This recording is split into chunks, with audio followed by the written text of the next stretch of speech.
Everyone, this is John Girardi with Right to Life of Central California, bringing you another in our 40 Videos for 40 Days for Life series. 40 Days for Life is the international campaign of prayer and presence outside abortion clinics throughout the country and throughout the world. If you want to learn more about our 40 Days for Life campaign here in Fresno, please visit rtlcc.org or give us a call at 559-229-2229. Last week, over the last few weeks, I got to present to a number of high school students at San Joaquin Memorial High School, and just want to thank everyone over at SJM who helped facilitate that, particularly Clarissa Myers and Carly Fry, the head of the religion department at SJM. The teachers and the kids were all great and gave me a really warm reception. One of the things I talked about in my conversations with the high school kids was I was fielding a lot of questions from them about common abortion arguments. And one of the things we sort of wound up stumbling on was the question of kind of quality of life judgments.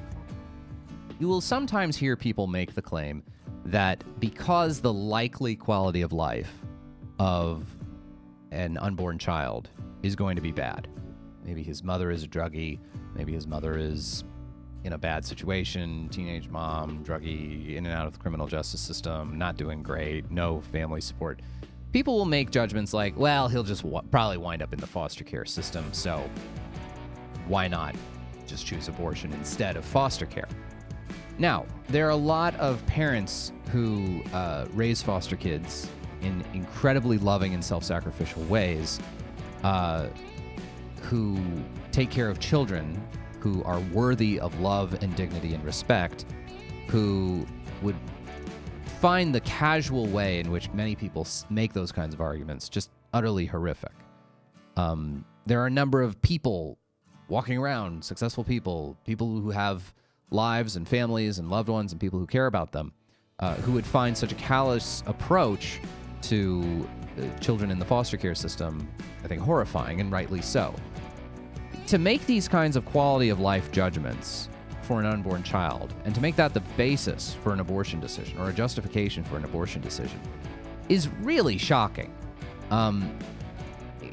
Because really, if that's the basis of the abortion decision, well, why not just shoot kids in foster care in the head right then and there?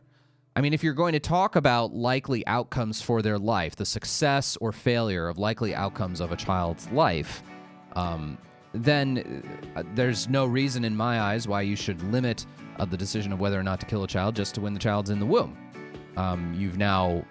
You're making a judgment about whether this person should live based on the circumstances of their conception or the circumstances of their being placed for adoption or in the foster care system.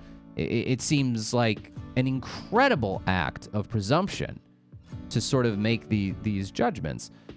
Fundamentally, these are some of the arguments in favor of abortion that I find the most classist, the most horrifically judgmental possible.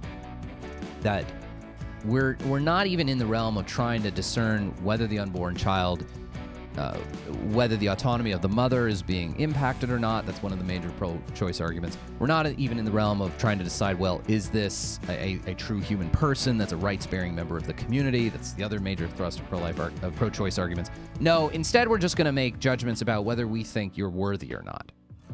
And fundamentally, it's so classist as to be horrific. And it's a kind of value judgment that if you extend it at all in any kind of logical way, immediately is shown for the horrific kind of argument that it is. For Right to Life of Central California, I'm John Girardi.